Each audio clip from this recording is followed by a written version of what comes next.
Immer so.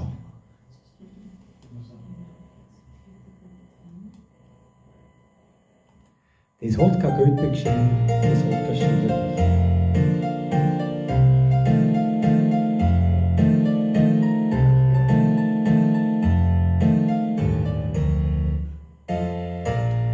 Zur blonden Rese sagt der Drechsler Franz: Herr Schatzel, ich bin in die Wurlat ganz. Gelegt der Bratzel in meine Hand hinein, und in einem Monat wirst du geheiratet sein. Wenn wir nix als wir ein Kammerl haben, so rückt man halt ein bisschen näher zusammen. Wenn wir das Herz nicht schlagen in Einigkeit, das andere gibt sich mit der Zeit. Ja, ja, das hat kein Goethe geschrieben, das hat kein Schiller, das ist von kein Klassiker, von kein Genie. Das ist ein Wiener, der zu einer Wienerin spricht, und es klingt halt doch so voller Poesie.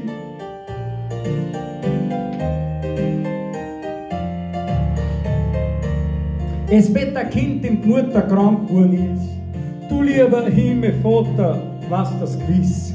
Drum bitte ich dich, schön braves, kleines Kind, geh lass meine Mutter wieder aufstehen geschwind.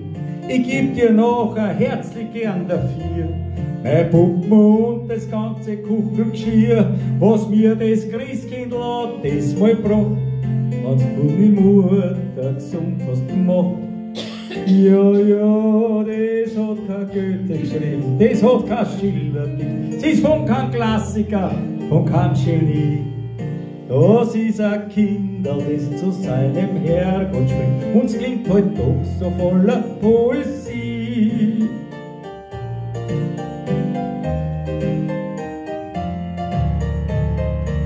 Es redet auf der Gossen ein rechter armer Mann, einen anderen Staat ein Almosen an. Da lacht er drauf und sagt, mein lieber Herr, 2 Sechserl hab ich und kein Kreuzer mehr. Da haben's das eine, es ist die Hälfte grad, damit jeder das gleiche Nachtmahl hat. Und geht's mir morgen auch grad so wie nur so, aber ehrlich dort hab ich halt da.